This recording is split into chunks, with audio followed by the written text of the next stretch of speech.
In front of me is Doogee S70, and let me show you how to activate emoji suggestions on this device. So at first you need to enroll the list of all apps and enter settings.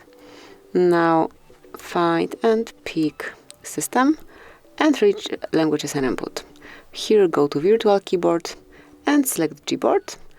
Go to text correction, where you will notice show emoji suggestions. So whenever you want to have it on, just make sure that the indicator is active. So if it's not, just mark the switcher, and then as only it is annoying for you and you would like to switch off the switcher, just unmark the switcher. So that will be all. This is it. Thank you for watching. Please subscribe our channel and leave the thumbs up.